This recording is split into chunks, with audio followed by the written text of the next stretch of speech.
Oh, hello. This is class number 5, firing porcelain ceramics.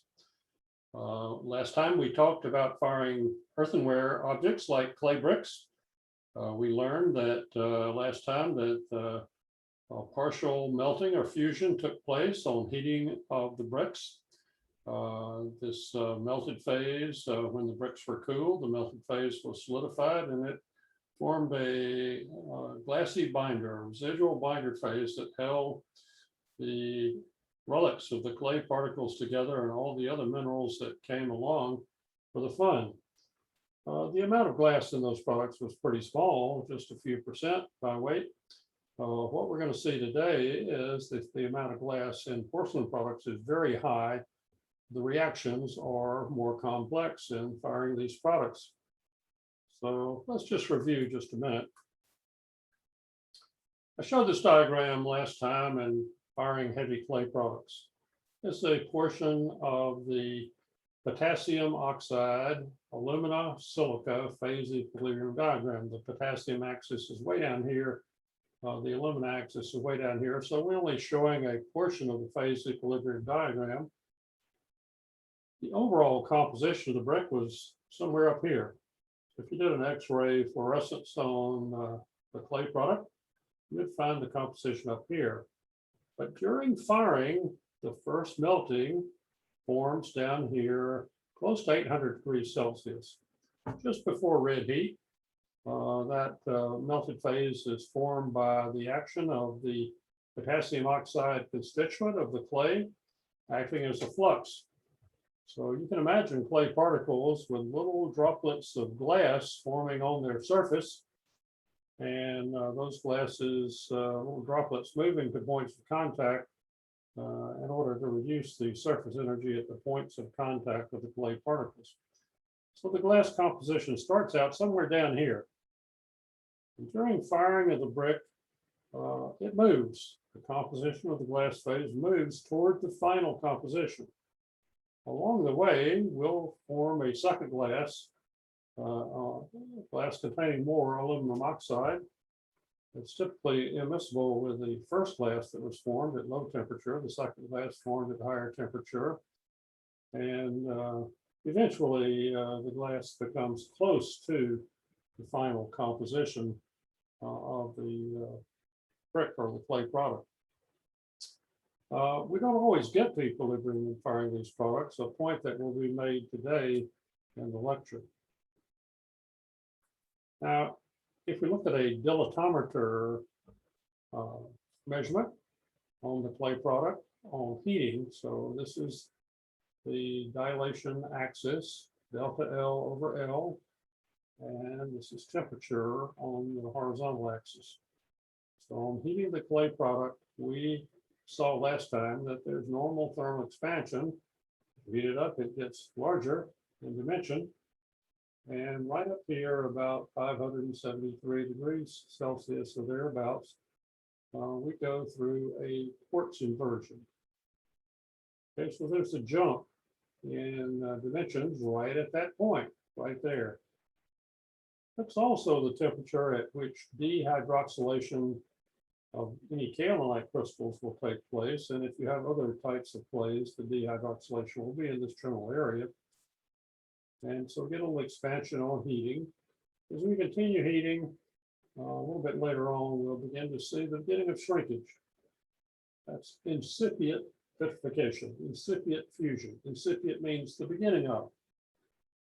Okay, in this particular clay, we've got a fairly wide fusion range, and we get up here at a little bit higher temperature and it begins shrinking quite a lot.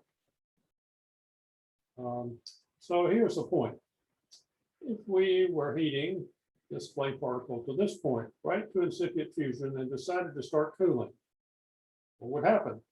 We would retrace this dilatometer curve. And right when we got to the quartz inversion, we'd have a shrinkage.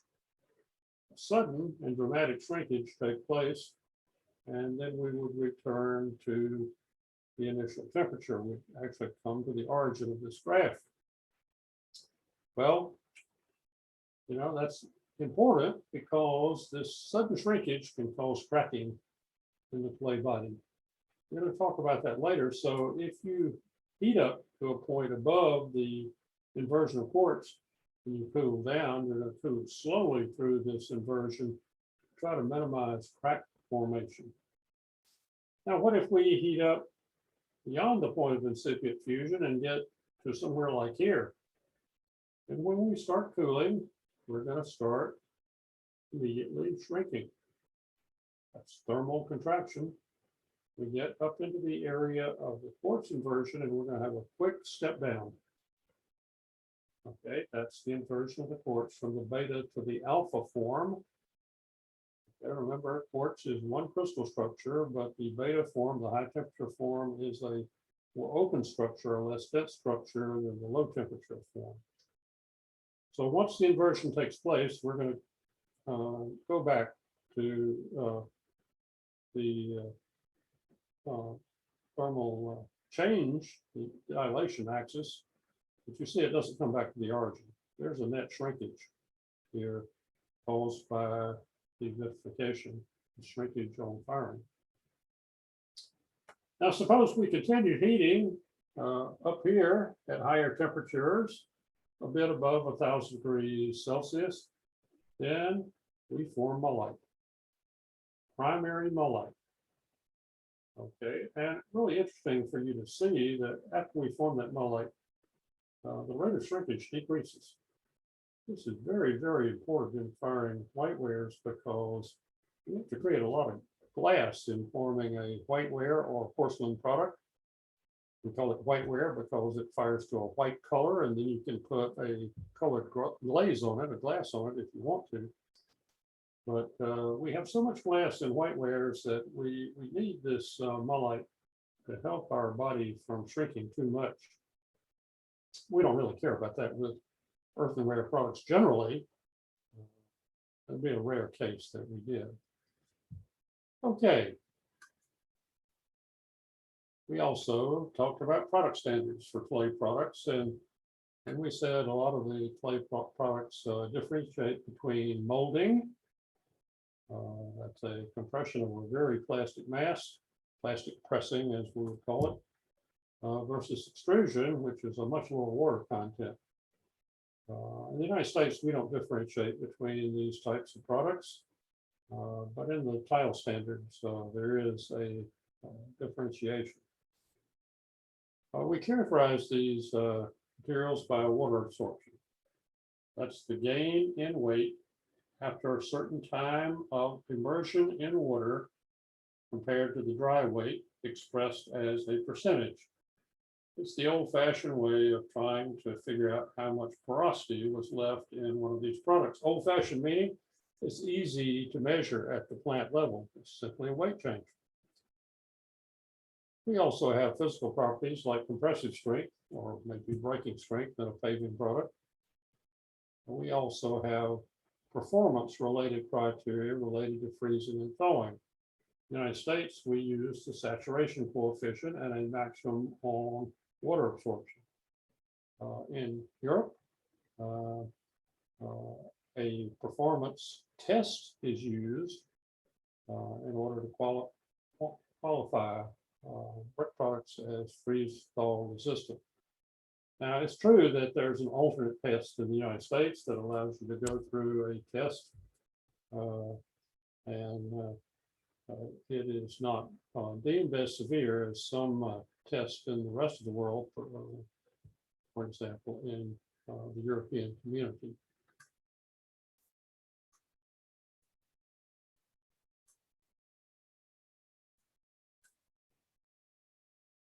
Now, just a little advanced word for you here.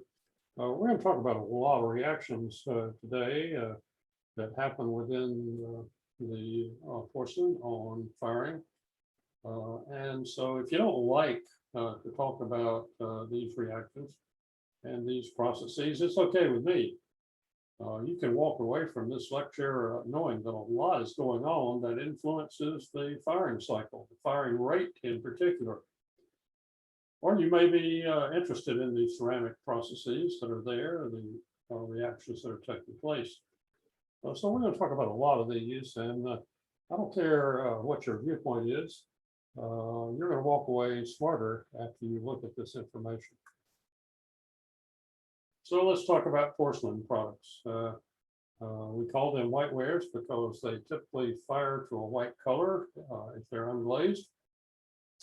They're composed of three constituents: flint, which is ground silica; clay, which is like kaolin or kaolin type products that that function as a binder, holding the particles together when you form the ceramic; and feldspar. Feldspar is a glass forming material, and that gives us the large amount of glass that we need in this type of product.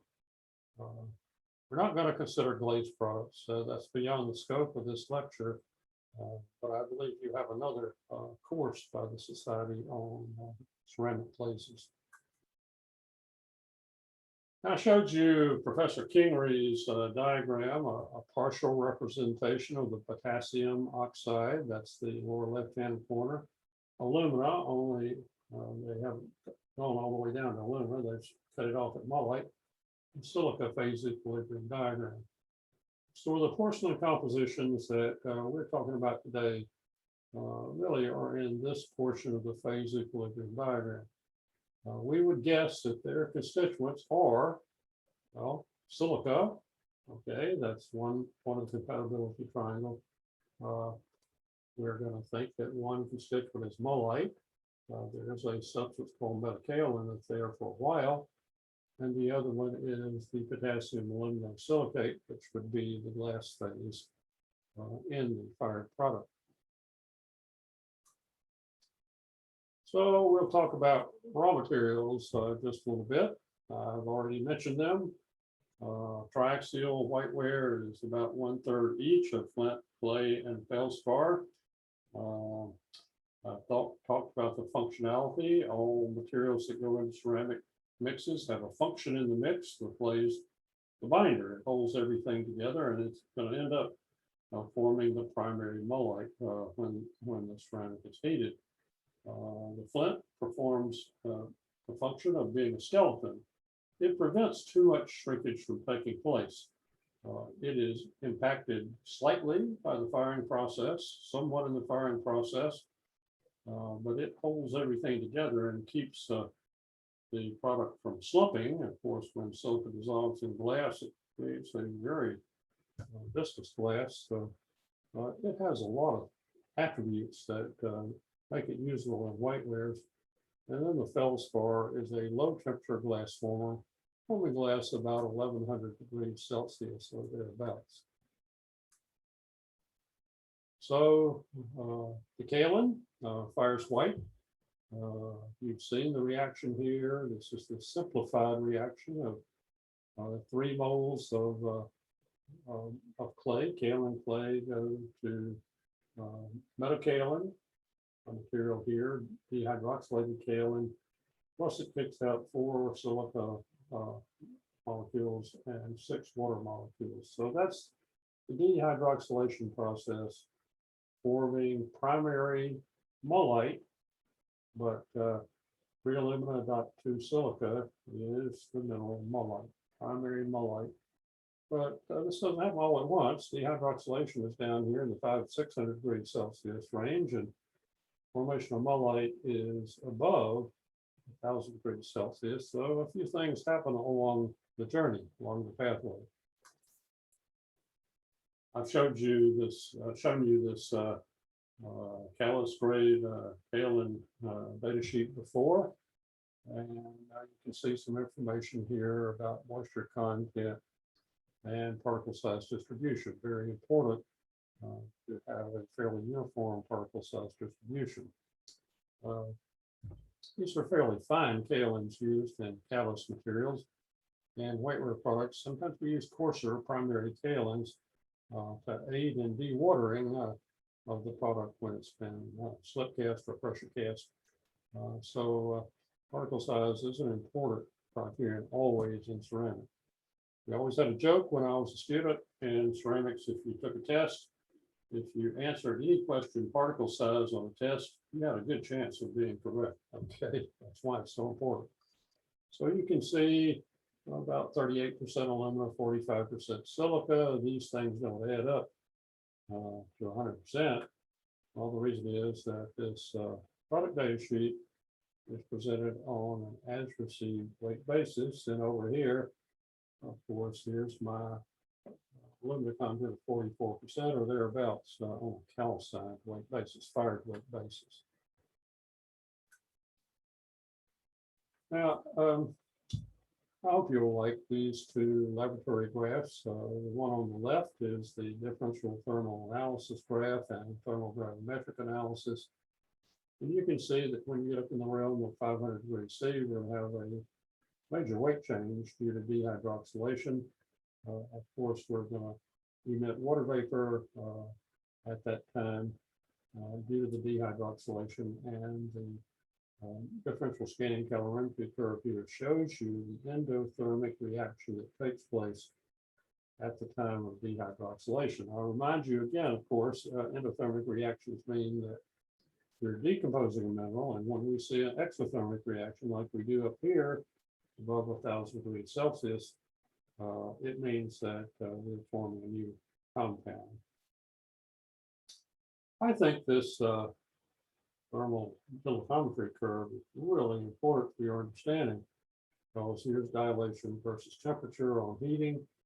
We get up here on heating, we begin to form some liquid, and so therefore we get some shrinkage, but we get mullite formation, primary mullite formation up here.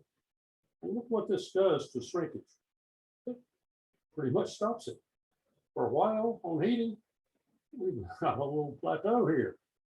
That's exactly what you need in lightweight products to prevent yourself from having too much shrinkage. And of course, if you continue heating, you'll shrink some more. So that's the idea of the mullite, is being something that aids you from having the body slump on you. Well, the other second component we'll talk about is the potash flint or ground quartz. Potash flint is the generic name for ground silica that's less than 200 mesh. Typically, this is going to be up above 90%, up above 99% SiO2 in the composition. It's not going to contain much else, and it's generally going to be much larger than the kaolin particles. But if they were dispersed, if they're agglomerated, not so, but if they're dispersed, the potash flint is going to be a lot larger than kaolin particles. Now, last time we talked about in earthenware products of the alpha to beta quartz inversion. Inversion means we're not changing the crystal structure, but there's a little jump from a low temperature alpha to a higher temperature beta phase that happens at 573 degrees Celsius. The density changes. The density goes down. That means there's expansion in that change, and volume change to about 2%. That's all we had to worry about in firing clay products, because the firing temperatures were pretty low, in the order of 1050 degrees Celsius or thereabouts. But if you continue heating quartz, the beta quartz will be converted. Converted means forming a new crystal structure, and theoretically in the textbooks, they say at above 870 degrees Celsius, you'll form a phase called tridymite, which is another volume change and results in 13% expansion. Practically, you don't always see the tridymite. Okay, I will explain that later on. Practically, a lot of times with free silica, meaning quartz particles in the body, as you continue heating, you will see what seems to be a direct transformation of quartz, beta quartz, into beta tridymite. Okay, so the total volume change is up here around 18%. That's a whopping big volume change. Now, if you have beta cristobalite, then on cooling, you're going to form alpha cristobalite. If you have beta tridymite, on cooling, you're going to form alpha tridymite.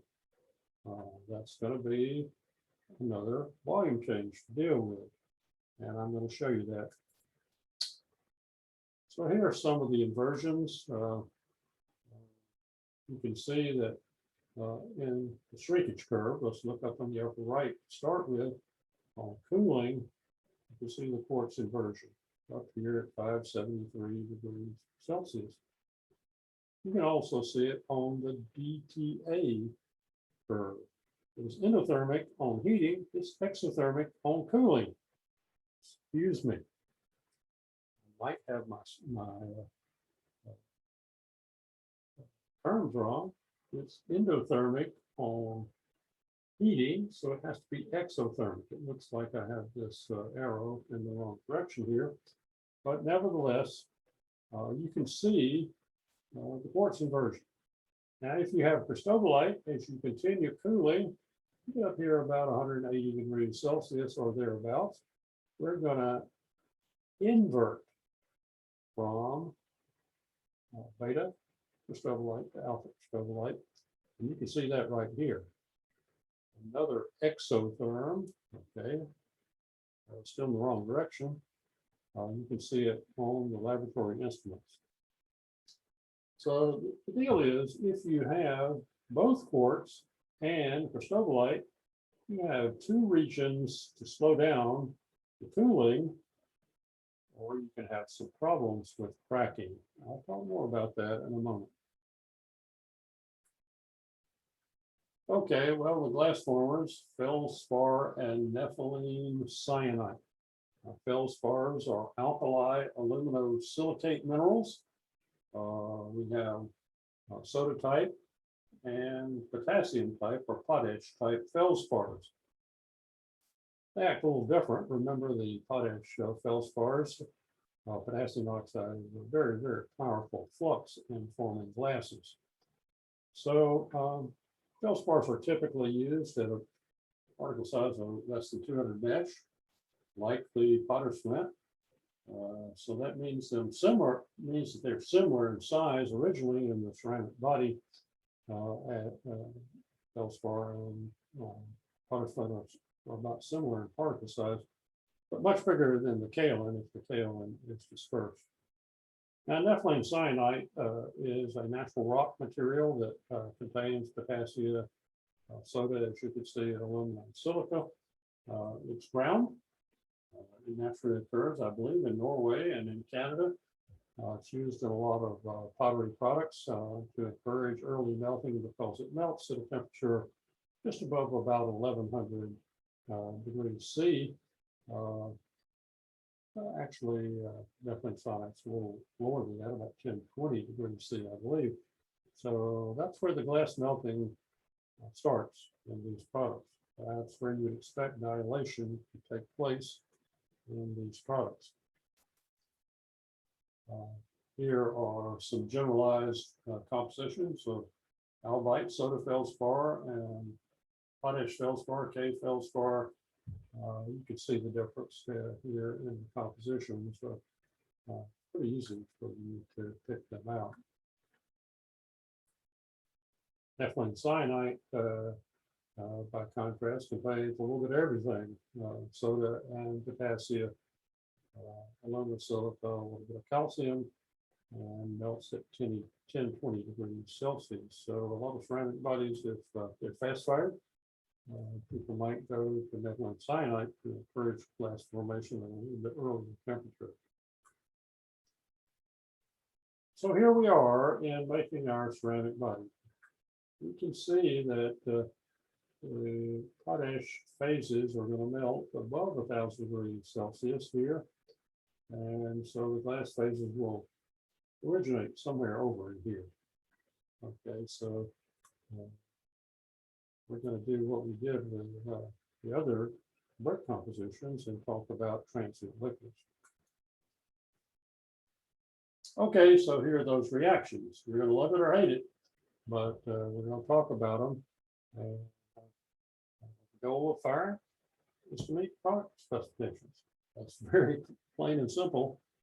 And to meet product specifications in porcelain products, that means that You're going to have a very small water absorption, a very small porosity in the product as it's fired. And the standards are going to make us vitrify the ceramic a great deal.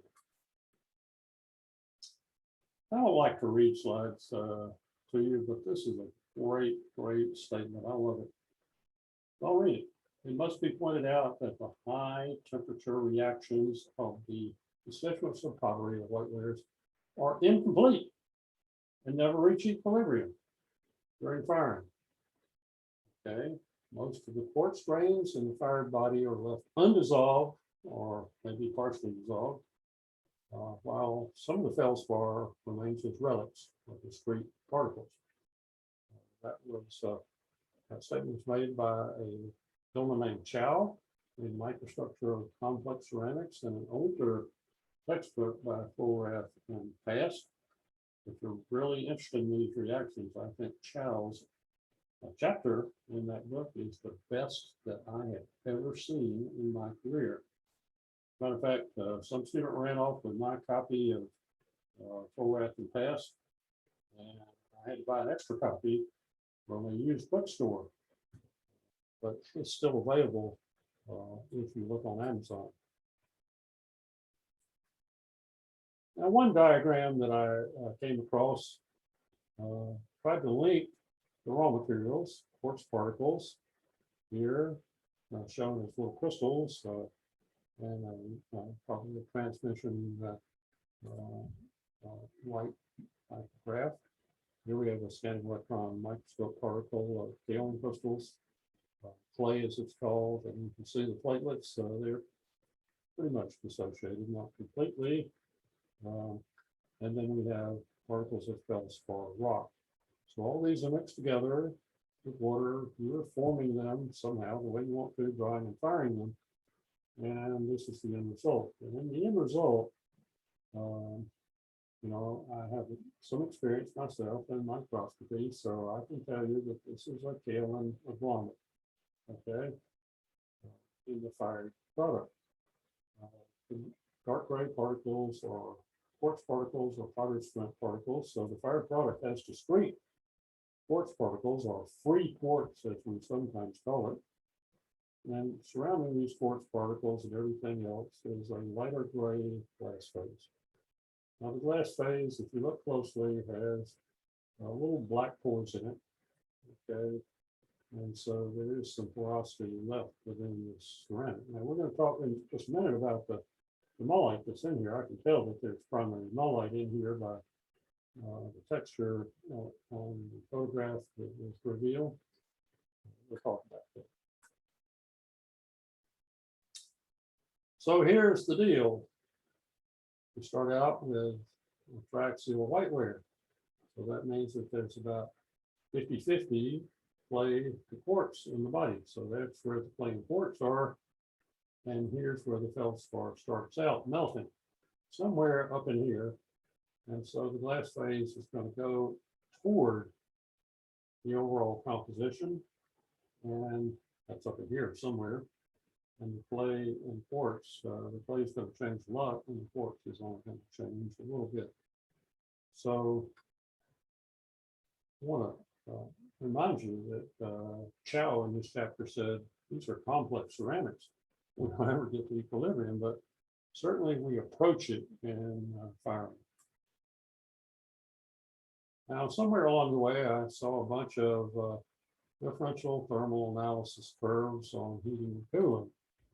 So we have to be careful in this representation. Exotherm is up, okay, endotherm is down, and we have the constituents. Here we have kaolin being heated, and then we get to the red line and we start cooling. So things happen with the kaolin pretty early on. Well, you know what that is. That's the hydroxylation right there, of course. That's an endothermic reaction taking place. Later on, there's an exothermic reaction. You know what that is. That's forming primary mullite. I'll need to remind you.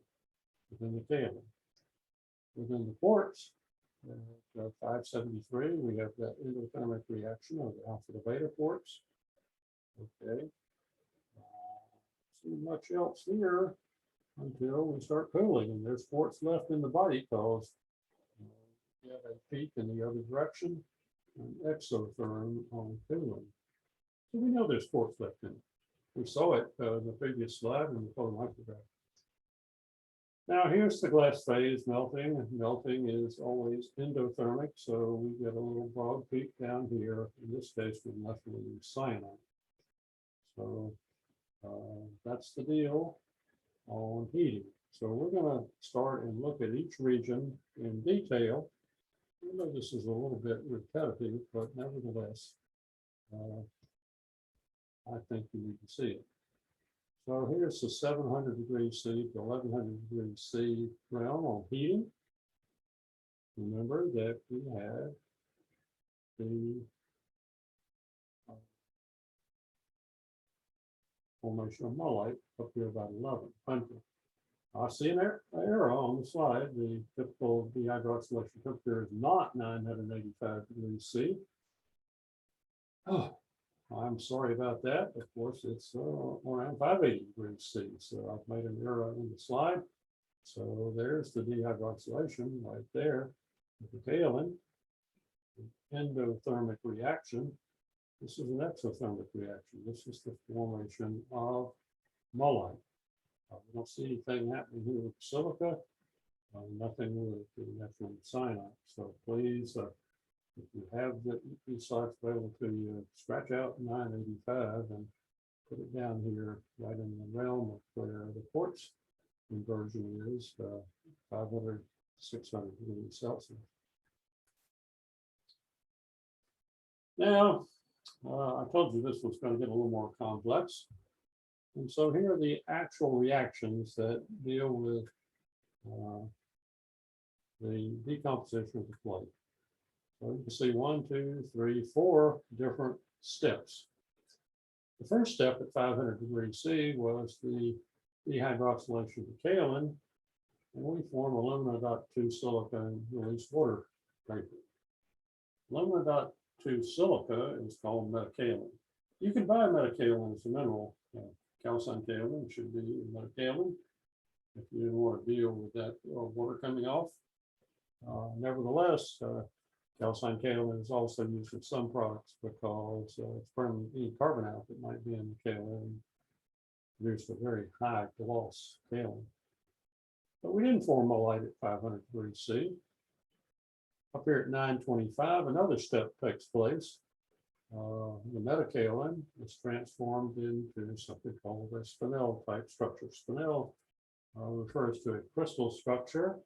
It changes this crystal structure very slightly. It does kick out an SiO2 molecule. Now the question is, what is that? You're going to find out if there's feldspar around that that's going to enter the glass phase fairly rapidly.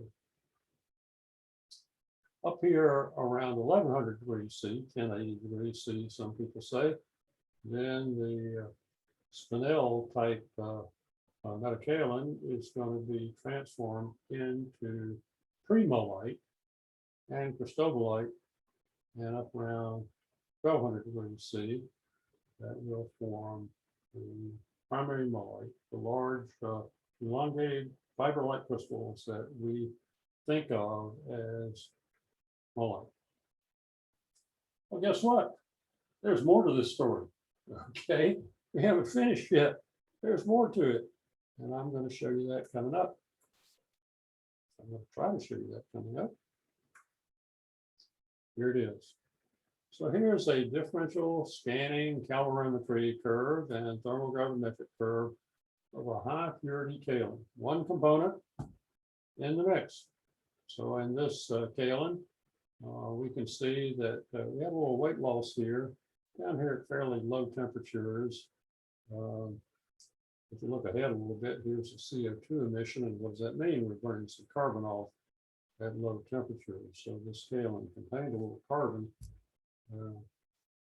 Saw the effects of it. A little higher up here at about 500 degrees C or thereabouts, not like my mistake on the previous slide, but in actuality, 500 degrees C or thereabouts, and we begin dehydroxylating. We can tell that because we're going to get release of water vapor. We got it here when we combusted the carbon in the kaolin, but we got a lot of water vapor zinging off the kaolin crystals up here when it dehydroxylated. We also saw the endothermic reaction here.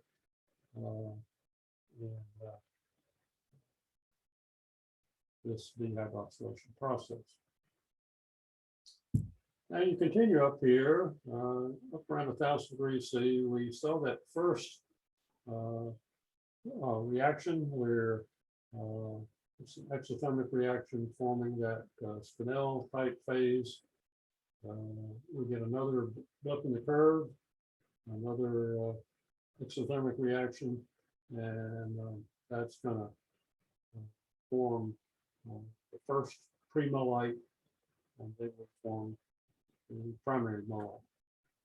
So to me, this DPA curve, DSC curve shows you and verifies that the sequence of reactions that I showed you here is correct. Well, is that all there is? No, no, it's not. We have more to talk about. It's the consequence of formula like that matters. So here's a micrograph of mullite that I showed somewhere. These are elongated crystals, fiber-like crystals. These are very typical crystals in terms of the length compared to the diameter. The mullite formed in a clay body. So this is all primary mullite. Primary mullite, the one that was predicted by the thermal analysis graph. But there's another mullite, secondary mullite, that precipitates out of the liquid phase, out of the melted material, out of the glass that's present in forming the ceramic. You seen enough pictures? Not yet. Here's a photomicrograph that was made of clay residual. On heating, it became clay with all kind of mullite crystals out here.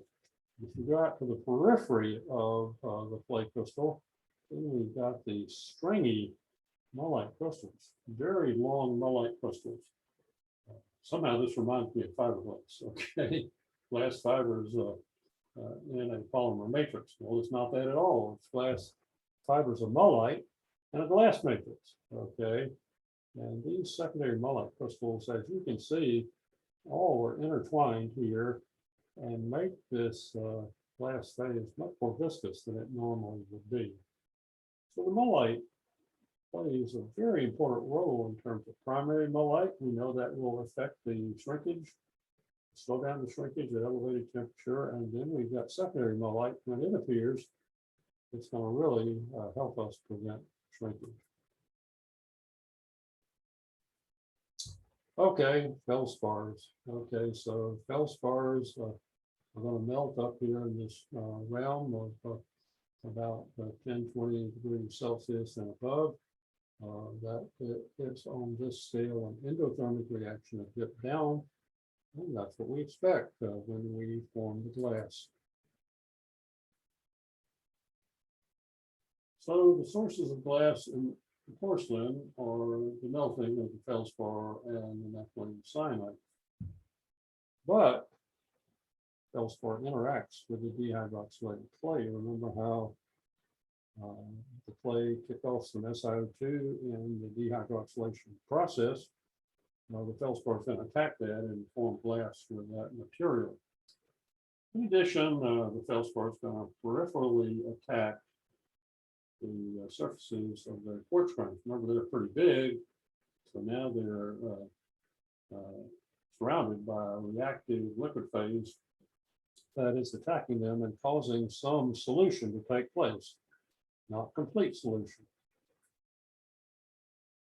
So the sequence of events on firing here, excluding the quartz for the moment, is 1000 degrees C. The melting of some of the feldspathic phases, which continues on up 1100 degrees C. We can see the feldspathic glasses and larger mullite crystals growing of clay relics, residual clay particles, 1200 degrees C. Some feldspar relics are still seen. Remember that feldspar was a rock around the -200 so that means that some particles are 75 microns. That's really big, perhaps as big as 75 microns. At 1250 degrees C, we begin to see some cracks in the larger quartz grains. I'm going to explain why that happens. And at 1280 degrees C, according to the references, we form secondary mullite. Okay, we need these kind of temperatures to get enough blast formed and enough shrinkage to take place in order to meet the water absorption standards of the product, but we still obviously have to make products with certain dimensional standards. So what's this business about the feldspar attacking the quartz? So here's a diagram that I made, and so just to show you, these are supposed to be quartz grains, big ones. Okay, out here, we got some mullite in here, but there's a medium of feldspathic glass around these quartz grains. So what it does is it penetrates the outer periphery of the quartz in the grain boundaries, the crystal boundaries of the quartz. These quartz crystals are polycrystals, these big things. So big crystals, big polycrystals. So like in any corrosion of a ceramic, here if you're talking about slabs and refractories, it's the same deal. They're going to attack the big particles through the weakest link, and that's in the grain boundaries. And when you do that, I've shown you coming up with something that looks like it has tablets exposed on the outside. What happens is that when you reach the temperatures at which the quartz has become beta quartz, and now it wants to convert into phthermite cristobalite, you can't do it because you get very high pressures here. If you look at a pressure diagram, phase equilibrium diagram for silicon, you'll see that pressure will inhibit that conversion. But when we penetrate these grain boundaries here, these crystal boundaries, we can relieve some of that pressure. And so we actually form cristobalite on the periphery of these grains. So can you form some phthermite? Yep, you can, right around here, right in the edge, right between the quartz and the cristobalite. Phthermite will tend to form in those areas. I've seen that in refractories made out of Denister, large granular quartz raw materials, and this is the way it also happens here in firing white ribs. Well, cooling and inversions, you've seen these diagrams before. These are dilatometry curves. Cooling here, right around 573 degrees or thereabouts, we'll get this 2% shrinkage. And if you go through that too fast, you're going to have cracks form. Now, you can't make one of these ceramics without a few cracks. The whole point is to avoid crack linkage and major cracks, which weaken your body. This is the subject of fracture mechanics, and if you study that subject, you'll find it, I think, fascinating. Continue cooling down here, and below about 200 degrees C, we'll go through the beta to alpha cristobalite conversion, and that's a whopping 8.7% volume percent. Now, it's hard to slow down in this temperature range. And so there are people that have different strategies to deal with the effect of cristobalite. These are proprietary in nature, but nevertheless, this particular inversion here is the source of gunting in whiteware products, porcelain products. Gunting is something that is cracking of the body when it exits the kill. or it can be delayed. It can happen years later after the product is ready. Now, with respect to delayed dunning, I have another couple of things to say. So let's go back. I have, in fact, been an expert witness in lawsuits where toilets have spontaneously burst. Okay. Some of these were in houses that were 20 years old. And so someone would ask me, well, what kind of world can a product burst after 20 years? And then I have water all over the house and water damage. The reason is that the product contains stress. And it was manufactured, and that stress was never relieved when it was sold to you. It was stressed when it was sold to you. So eventually, after the option had been used a lot of times, these parts can hook up and it can eventually fail. I've also seen this happen in products, porcelain products, where somebody has applied weight to it and it's burst whilst it's being used. And this is not a pretty scene because of the way that porcelain fractures and affect little knives. So there are good manufacturers who know about this and can use their proprietary methods to prevent any delayed dunning. There are some manufacturers who are selling products that they're not paying attention to at all because they're not worried about it, or they don't know about it. I don't know. Okay, so here's the summary. Heavy porcelains we found were made from mixtures of clay, flint, and feldspar. The degree of vitrification is very high because we need very low water absorption, typically lower than about 0.5%. And most ceramics, if you're below 0.5% water absorption, you're not going to transmit water through the wall of the ceramic. Now, I understand that a lot of these products are glazed and for aesthetic reasons, for health hygiene reasons, and to provide tolerance, and also to influence the water absorption. But I hope you found that in these products, mullite played a crucial role in preventing too much shrinkage and deformation of the body during the firing process, because we have a lot of glass in these products at the elevated temperature. Now, we have some reasons to alter the firing schedule. Certainly, dehydroxylation of the clay provides some pressure inside of the body that must be considered on heating. We have the line change on alpha-beta quartz happening during that dehydroxylation time frame.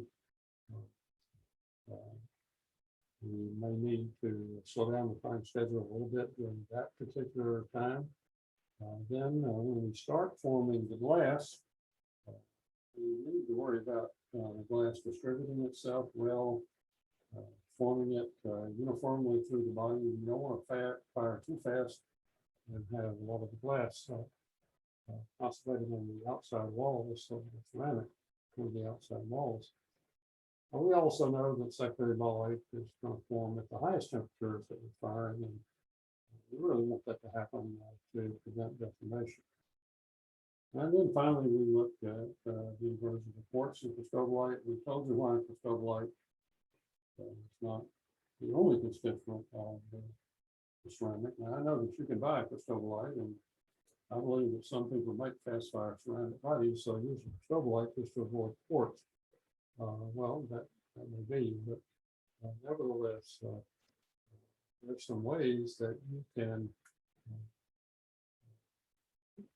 find out if you have stress in the body. Some of these are non-destructive testing methods, ultrasonic techniques. The way I did it in refractories, I had expansion reactions that left residual stress in the body, is I looked at modulus rupture versus temperature, and it turned out the modulus rupture went up at fairly low temperatures to a maximum, and then it declined, and that is always a symptom of stress within the body.